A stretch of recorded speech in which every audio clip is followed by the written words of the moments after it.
হর হর মহাদেব, শুভ বিকেল। আমি এখন রয়েছি আমাদের পাট খেতে। তো এই পাট ক্ষেত এখান থেকে আমরা কিন্তু যেটা রান্নার কাজে ব্যবহৃত হয় সেই পাটখড়ি কিন্তু আমরা এখান থেকেই পেয়ে থাকি। এটা পর্যাপ্ত পরিমাণ বড় হবে, 8 থেকে 10 ফুট প্রায় লম্বা হবে। লম্বা হওয়ার পরে এই পাটটাকে আমরা কেটে এতটুকু করে আমরা আঠি বানাবো। আঠি বানানোর পরে পানিতে প্রায় আমরা 10 থেকে 15 দিন ভিজিয়ে রাখবো।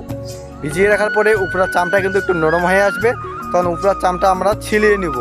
ওখান থেকে কিন্তু ওই চামটা থেকে কিন্তু আমরা, যেটা কেউ সুতুলি বলি কেউ দড়ি বলি, এই ছাল থেকেই কিন্তু আমরা এই সুতুলি এই দড়িটা পেয়ে থাকি। আপনারা কি জানেন?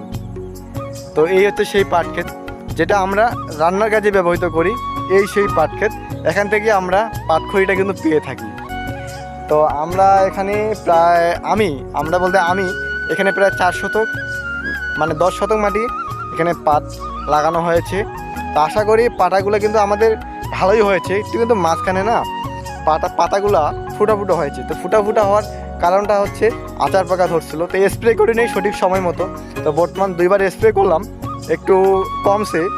তো আমরা পাটটাকে বর্তমান আমরা এখন নেলাই দিচ্ছি, ঘাসটাকে উঠাই দিচ্ছি। ঘাসটাকে উঠাই দেওয়ার পরে রাসায়নিক সার একটু ব্যবহার করব। রাসায়নিক সার ব্যবহার করলে পাতাটা পর্যাপ্ত পরিমাণ কিন্তু সমান হয়ে যাবে। দেখুন এখন কিন্তু কোনো জায়গায় ছোট, কোনো জায়গায় বড় হয়েছে।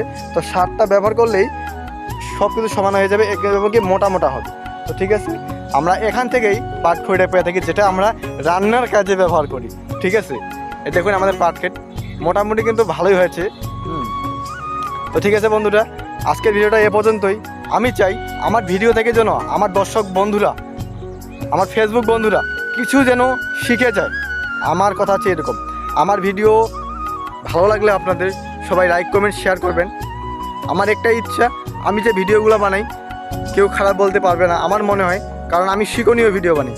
যেন আমার ভিডিও দেখে যেন আমার ফেসবুক ফ্যান ফলোয়াররা কিছু শিখে, আমি এরকম ভিডিও বানাতে চাই।